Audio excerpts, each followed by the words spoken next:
3, 2, 1. Hi, we're live. It's Charlotte Pierce, producer of Ready Row USA, and I'm here with Kirsten Kline. Hi, Kirsten. Hi. How you doing? I'm doing pretty good. Yeah. Thanks for coming on. It looks like you just got off the erg. Yeah, actually just got done with work. I erg early in the morning. So. Yeah, I put up on my Instagram, I said, like the video of you in the boathouse with the erg. Yeah, I saw that. Yeah, that was. Yeah, and I said, what do you want to bet that she just got off or that she met her benchmarks today? No, I missed them. I missed them. I did. Yeah. Well, I didn't want to put you on the spot. I thought that was pretty. You demand a lot of yourself, and we'll get into that a little bit. But let me just go through the initial little thank yous and everything for our podcast and our live stream. We are Ready Row USA, and we're at readyrowusa.com. So all the information that you will ever need is there. It's all the live stream links, replays. We'll put up the slides that we put and the transcript that we have from this session, and just all sorts of good stuff. Our sponsors will also be featured. But today we have Kirsten Kline, world champion indoor rower of 2021, and a Concept2 world record holder. And she's going to talk a little bit more about that in a second, how she got there and what it takes to get there. But she's also in recovery and counts rowing as a very beneficial aspect of her journey to sobriety and maintaining her sobriety. So we're going to feature this as part of our Rowing to Recovery series. The next one will be on breast cancer, and then we'll have one on PTSD and the rowing. We'll have some examples of how rowing, some people who have gone through these things and have turned to rowing as a instrument of their recovery. This is season 4. We're in season 4, which is kind of unbelievable to me. Episode 125. So we're just probably going to hit 130 by the end of the year, I think. We'd like to thank our sponsors and underwriters and our partners, Burnham Boat Slings. We all know who they are. Go see them at one of the regattas. They're at every regatta. Actually, Peter Kerman, the CEO, was actually competing at the Worlds this week. Oh, wow. Yeah. So I just, I've been following him, and he's a former national team member, and I have a little interview with him that I'm going to be posting soon on readyrowusa.com. So that will be fun. He's an awesome guy, and the company is great. Customer service bar none. Mm-hmm. Ready Row USA this website is created by my sponsor, goodinklings.com. And Laura Williams is the genius CEO designer for Good Inklings. And she'll do a free website audit for our listeners. And if you'd like to have her do that, just contact her at goodinklings.com. I love my new website. Just let me flash it up one more time. I love it. Isn't it great? And I took that picture. That's at 5:30 in the morning. Oh, wow. In June or something. And the people on the dock there are new rowers. They're learn to row class. Oh, wow. That's beautiful. Can you believe getting out at 5:30 in the morning? I wish it was that bright at 5:30 down here in Texas. I would enjoy that. It's getting to be like 7 or after 7 now. Right. Yeah, same down here. Yeah. It's terrible. Anyway, and then Resolute and Sykes have been longtime sponsors, and I have a Sykes single myself. I love it. It knows more about rowing than I do, I love to say, which is not hard to do. But anyway, I'd like to welcome Kirsten. Thank you for coming on and talking about your experience and your journey to sobriety, and just being like upfront and frank about this. It's just like any other challenge that we have in life. Right. And tell us a little bit about, you and how you got to where you are now. Yeah, well, I just want to go ahead and thank you for having me on. It's a privilege to be here. So how I got to where I am today with rowing, it all honestly probably started in 2017 with sobriety. Prior to that, I had been exposed to indoor rowing through CrossFit in 2012. And I bought an erg probably in 2014 because at that time I was living up in West Virginia and the winters were pretty bad. So we couldn't always get to the gym. So I bought one thinking I would use it. I didn't. I didn't. I probably used it 3 times that we lived up there. And then when we moved to Texas, that thing went into storage so I could continue drinking. Did you dry your shirts on it? Yeah, we hung stuff on it when we were at the apartment, but then when we moved into my house, it went into the garage. I don't even think the pieces were together. We took it apart and just put it away. So I just kept drinking and some was stuff. This kind of a gradual, I'm sorry to interrupt you, but what, the drinking like or the rowing? Increase of drinking, or was it just something that came on? I drank in college, nothing I would say that was out of control. It got out of control pretty quickly when a couple of years out of college. And it wasn't like from the get-go I was off and running. I wasn't even drinking liquor in college. I was still just a 6-pack of beer and I was done. And that was not the case towards the end of my drinking. Yeah, so it was gradual, but I took off and ran with it after 2 years out of college, and I just went hard. I didn't really know how to deal with a lot of things, so I turned to drinking, and that's how I coped with life. We ended up losing a really, really good friend that we grew up with from this disease, and that's when I think I took my turn for the worse. I went downhill from there and just kept drinking and just wanted to numb myself. The point, everyone's like, what was your lowest, what made you stop? Like, you must have had a DUI, you must have got arrested. Like, there must have been something big that made you change. And then I was like, no, I was very blessed that my bottom, which we call it in AA, our bottom, rock bottom or whatever we hit, wasn't as bad as others can be. I actually just was so tired of looking at myself in the mirror and hating myself. That was it. I just was like, there has to be more to life than this. Did you continue to exercise, or no. No. No, I was too busy drinking. I played college basketball, and then after that, I dabbled in a little CrossFit. But now I probably weighed 30 pounds more than this. I was just drinking. No, I didn't. I pretended to exercise. I might go do 20 minutes on an elliptical and then go drink. Yeah. I mean, 10 times that amount in calories. So it didn't. No, I was, like I said, probably 30 pounds heavier, and so I realized at that point that I was absolutely miserable. I was like, there has to be something more to life than this, because all I really cared about at that time was drinking. So when I finally had a wake up call when I was looking at myself in the mirror, like I said, and I was like, I can't keep doing this. And I had actually my fiance now, she was a coach at the gym that I was going to every once in a while, and she asked if I asked her if she would do my diet plan, because like I said, I was a lot heavier, and she's like, yeah, you need to mark down how much you're eating and drinking. And I was like, drinking like alcohol? She's like, yeah, drinking like alcohol. And I was like, was she kind of concerned about this?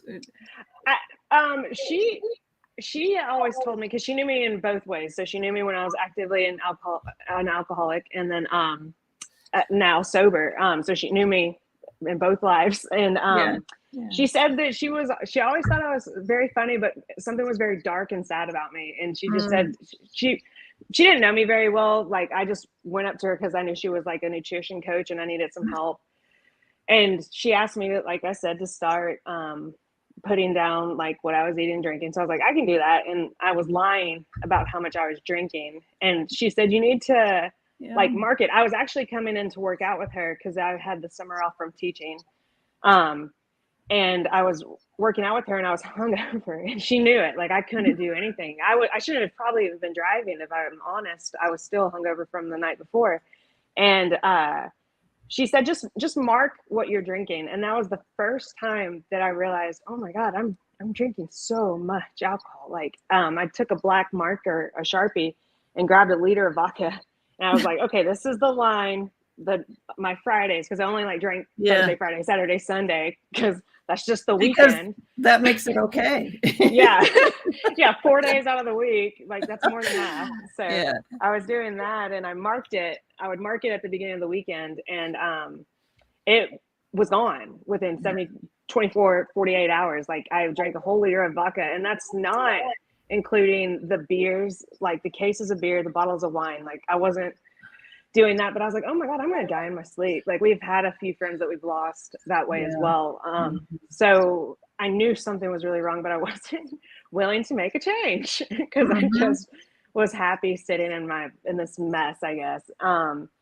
So it took her really pushing me to stop drinking. And I did. I set it down, and it was probably the most difficult thing I ever did was to actually physically stop drinking. But the mistake I made was I didn't turn to the program of AA. I instead decided to do it on my own for 8 months. And that was a living hell. And if anybody is out there listening that ever would like to try to give up drinking, I highly recommend checking out AA. Just get some help. Saved my life. Yeah. Reach it saved out. my life. Yeah. So this was like 2018 or so? So I got sober in 2017, didn't join AA until 2018, didn't actually get a sponsor until 2019. So it took me a long time. I'm one of those people that like to like dip their toe in the water and be like, no, I'm not ready yet. So I was doing that for a very long time. I didn't get any relief from recovery until I started working with my sponsor, and that person has changed my life. I mean, I can't speak enough good things about her and the people in AA and just how they've helped me grow and become the person I am today. Even when I'm rowing, I think of some of the stuff, especially because I'm pretty close with her, that she's been through. And I'm like, well, she's done this. I can finish this like 20-minute workout, like that's where I think about some of the things that people have faced, in the program. It's like, wow. Yeah, it's nothing compared to some of the little challenges that I think are big challenges. When I do think of a lot of the women that I know in the program, I'm like, oh, this is just a little thing compared to like some of the bigger things. And that's actually how I get through a lot of challenges, not just with rowing, but in my day-to-day activity and stuff. Yeah. So I did set down the alcohol at the same time I picked up rowing because I had a lot of free time and a lot of energy. And that was a mess as well, because I didn't understand anything about indoor rowing, about splits, about form. I just was off to the races and like a madman. Was that in CrossFit or that you were? Yeah, well, kind of. I started with CrossFit, so I had the erg, and since I stopped drinking, I was doing a lot more CrossFit classes. And my fiance actually started something called 10K by Turkey Day, and she started that in 2018. And through doing that, she got a whole bunch of people involved, and you row like 2K, 4K, 5K, 6K, 10K, leading up to Thanksgiving. And we were doing that, and while we were doing that, I came across the Concept2 logbook, and I saw that like people would put in their times for like a 5K or whatever, and I was like, oh, I have okay times. And then I realized that my times were decent, and I could be somewhat competitive. And at that same time, a online coach had reached out to me and was like, hey, do you want to start doing my programming and all this stuff? And I was like, sure. And then they asked me to do an online competition with them. And I just kept saying like yes to all this like indoor stuff. And that's kind of like how it took off. And I kind of realized I was like, hey, I'm okay at this. And so again, I didn't have any like emotional sobriety. I was not drinking, and I had no clue what I was doing on the erg, and I wasn't willing to listen to my coach or anybody. Like I was just like, I'm gonna do things my way and it's gonna work. And I remember one time I saw they were an Olympian. They had a 5K time up on the Concept2 logbook, and I think I was maybe 2 minutes off that time. And I was like, well, crap, I can get that. Like, I had no clue how much 2-minute difference was. Oh my God, I hear you. So in my mind, I was like, I can cover 2 minutes in no time. And I remember going for it one day, missing it by a mile, of course, and then getting off the erg like a toddler and just like screaming and yelling, and I threw something and it was like, what's wrong? I was like, can I hit these paces? I was, like I said, sober, but acting like a 2-year-old still. It took so much time, and it took coming around to AA and all that for me to like really settle down and be willing to listen to anybody about anything, not just rowing, but about life and sobriety and all of that. It took a couple of years for me to settle down. And you're 33 now, so you're right. Yeah. Point you were I just turned 34. Yeah. Yeah. Right. I was 28 when I got sober, because it was right before my 29th birthday. So yeah. Did you ever just feel so stressed out that you wanted to go back to your old ways?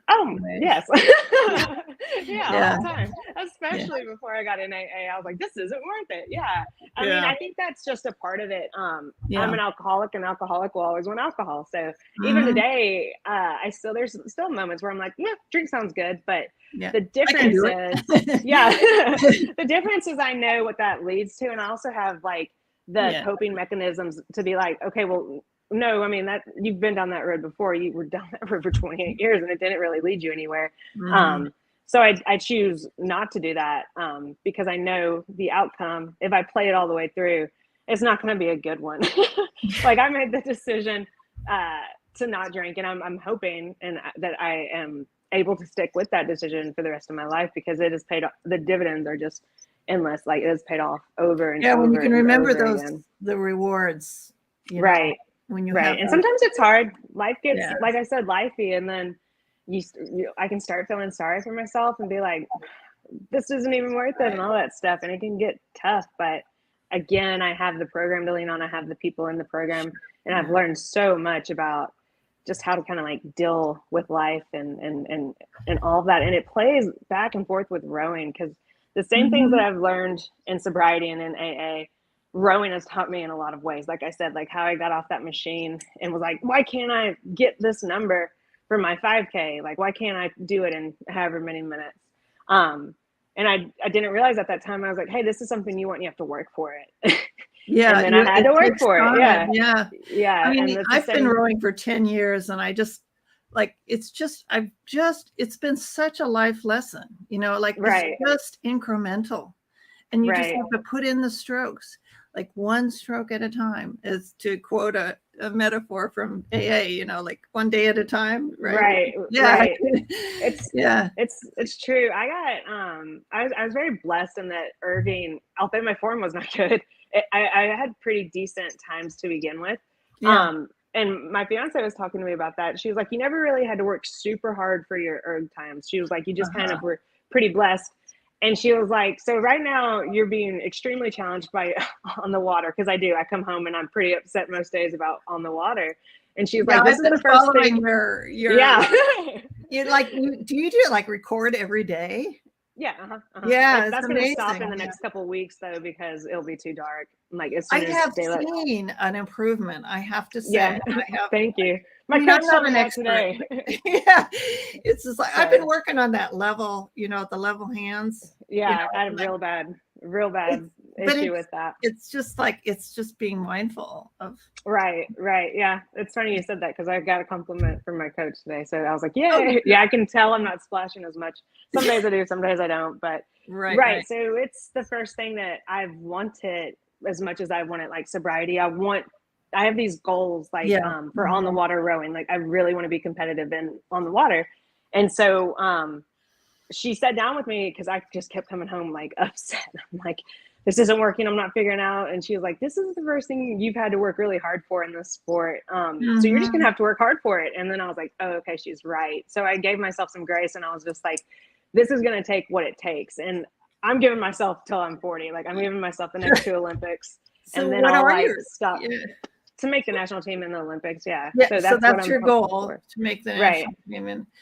and are there people your age who are on the national team? Or I'm No, not not saying that I that it's know. not No. possible. It's just, No, what? Emma Twig's my age, but I know she's done it, but like multiple times. So no, yeah, but I don't, because I've had a coach tell me like my age and my height, because I'm only 5'8", would be like a factor. But I mean, I don't listen to any of that. Like, yeah, like I mean, if it is, it is. But I'm gonna keep chasing that goal until, like I said, and so I gave myself 2 more Olympics, and then I said, then I'll just do like local competitions and or just kind of like slow down from there. That's the goal I have in mind, and I will chase that as long as I'm healthy and able. So I'm not gonna let anyone's like influence about like age, height, or any of that really get to me, because that can it can really mess with you. Like, because I was like, oh yeah, like when that person told me that, I was like, well, I guess I'm done. And then I was like, no, I'm not. Like, just because this one person says this one thing isn't going to stop me from like chasing. And I think I would very much regret the fact if I just didn't even try just because someone said you're too short or you're too old or anything like that. And also, I'm not that old. Like, that drives me insane.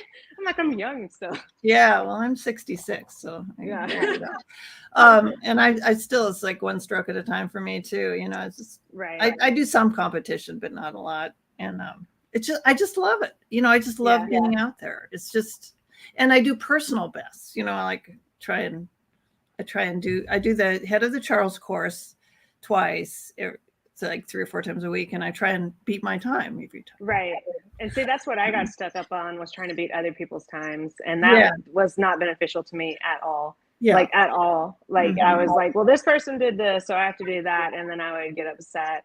So now it's 100% all I do is like look at what I'm doing or my own form. And all I really care about is improving my times, not trying to beat so-and-so. Because I was really hung up on that, and it got me to a bad place. I haven't been like that in years, though. It was when I first was introduced to the sport, and I was like, they're faster than me. And there's always going to be somebody faster than me. I have a lot of weak points, especially at like shorter distances. So I'm aware of that. And I wanted to just mention, if people are listening, we're live streaming via video, but we will be pulling the audio for distribution on the podcast apps. So if we refer to anything visual, you can go to our website and see all the visuals. There's some great pictures of Kirsten on the water and on the erg, and we would also love to have your comments and questions. So if anybody has no, we don't have any yet, but we have a few people watching from Facebook and YouTube right now. And so thank you for tuning in. And the one thing I wanted to ask you was like the transition between, you know, this amazing accomplishments that you've done on the erg and the rowing machine to water, and what got you interested in doing water rowing. And was it somebody, or just like, I just want to try the next challenge, or what was that? You know, I felt like it was the next right move, because I again, after I started like seeing that a lot of my times were comparable to the Olympians, like just all over the world, I was like, I could maybe do something with this stuff.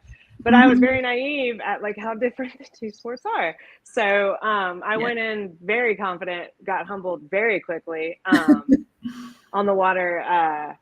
Like I said, I started on the water at the end of 2019. So COVID hit, and then I was not back out on the water for a very long time because our club shut down.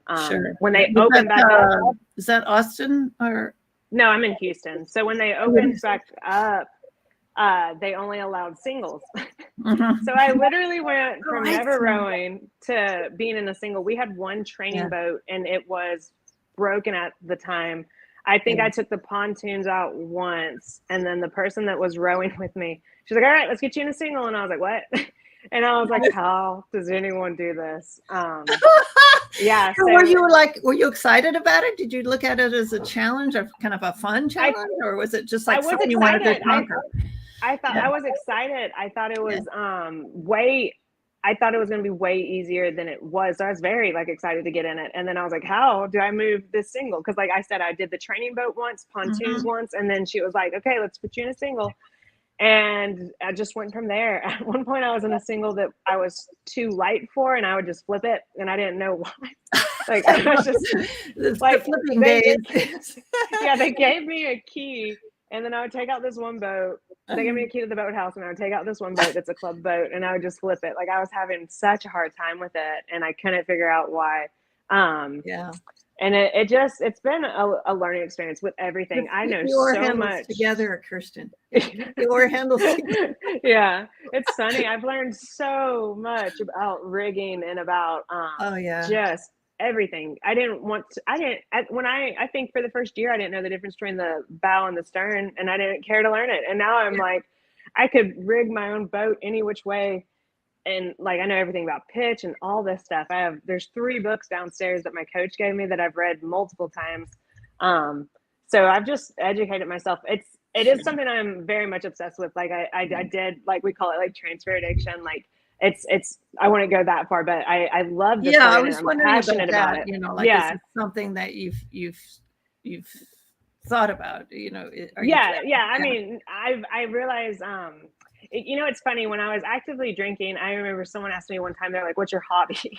And I said, drinking. Like I literally said drinking. I truly believe that. I thought I didn't know much about alcohol, but I thought I was like fancy person with alcohol and had all this like classy, like bourbon. I drank vodka every weekend. Like I thought I was like a connoisseur of vodka. Just alcohol. And I didn't know anything about anything. And I said that, like, and I meant that at the time. And, now, like, I know my hobby and my passion is rowing. I wasn't passionate about anything. I was a person who was sitting here, but dead inside. There was nothing going on when I was actively drinking. It was just, I was a mess. And so I am very much passionate about it with an obsession. There's like a little bit of an obsession, but I think in a lot of ways, if you want to be great at something, you have to have that like obsession and that determination and drive. Like, I saw a documentary the other day where they were talking about they were sailing, and he said nobody great has ever been a normal person. And I was like, that makes me feel a little better, because I don't at least accept your abnormalities. So I think it's true. I think that's very true. Yeah, I mean, something to have that. I go out and I do these competitions once in a while. I haven't done any this year, but you know, I realize that I'm just not dedicated enough. Like there's some old ladies out there that are just kick-ass athletes. You know, they're out there training, and they're just like, that's their focus, you know, and I just don't have that. It's funny. I get a lot of questions about like what keeps me going and all this stuff. And it's so easy. Like, I'm just like, I think about it constantly. Like, I'm like, ooh, if I change this on my boat, or ooh, if I do this differently, like, it's just something that like, I really like, it's ingrained in me now. It's something I think about and that I'm passionate about. And it's not hard for me to want to go row or like try something different on the erg or try it's just, and I think you really do have to have that if you want to excel at these things. Cause there's a lot of things I want to be really good at, but just don't have the drive or the determination to stick with it. Like, I want to lift weights really well. I don't lift weights that often because I don't like it. I don't like it. Avoid it. Yeah. It's not something I'm driven by. So I do think you have to have a certain type of love or passion for it to really stick with it. Well, I can't believe that we've already talked for 30 minutes. Yeah. This is amazing. Will you come back and do? Yeah. I'd love to, you know, and I'd love to follow your progress and everything.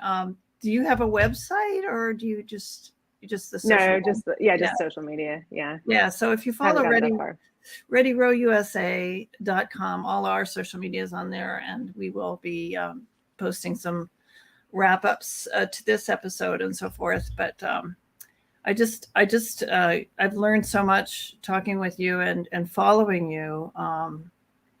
You know, you're inspirational, and thank you. Yeah. And you know, I get it, how it can be so absorbing. And so, you know, like, you know, the dedication and focus that you have is just incredible.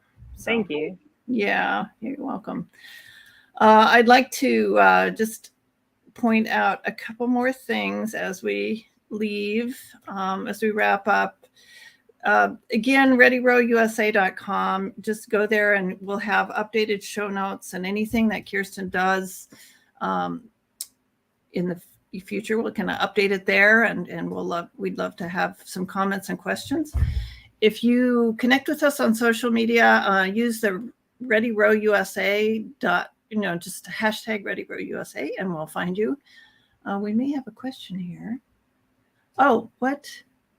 Jessica Carla wants, what are your competition plans for the winter? I'm hoping to do some head races. There's one up in Austin, if I can get my body to work with me. So that would be the first on water competition I've done. Prior to that, I just wasn't ready. I'm just now getting to where I'm good, not good enough, but okay to row that long. I was really there's that one in Waco too, that new rowing club. I know, yeah. Yeah. So that's in November sometime. Yeah. If my body works with me and I'm healthy enough. So right. I wish you the best on your recent little bobbles. Thank you. Let's see. So the hashtag ReadyRowUSA, and just we'll track you down and give you some rowing gadgets, gear, and services. Our sponsors and partners donate stuff once in a while, and we'll give you some of that. We have a bunch of great episodes coming up. I think our next one that's scheduled is, we have a couple of rowing club spotlights. If you have a rowing club, we'd love to hear from you, and we'll put you on one of our pop-up podcasts as a spotlight.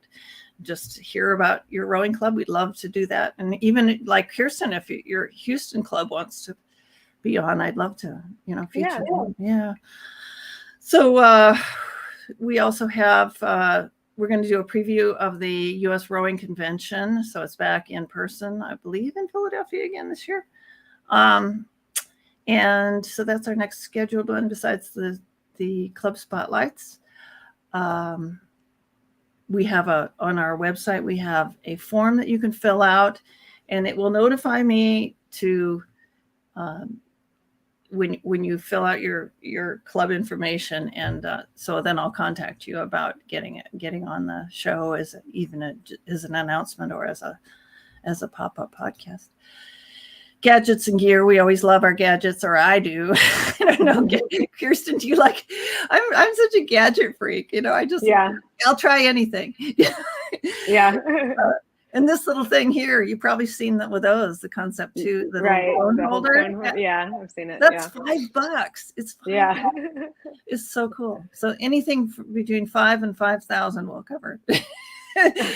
My publishing company is putting out a new book called Oceans Alive. It's a children's book, and it's coming out in November. And it's got a foreword by a famous oceanographer, Sylvia Earle, and she's an ocean conservation activist, and we're really excited about this. It's about a kid who enlists his friends to save the oceans, or to clean up the ocean and the beach. We have some other books, children's books, at piercepress.com. And again, thank you, Burnham Boat Slings, Resolute, and Sykes for sponsoring. Good Inklings, contact Laura at goodinklings.com for a free website audit. She's the best. And we have one more question from Anastasia Lowe. Who is your? I know her. Yeah. Yeah. Oh, you do. Yeah. Who is your biggest inspiration?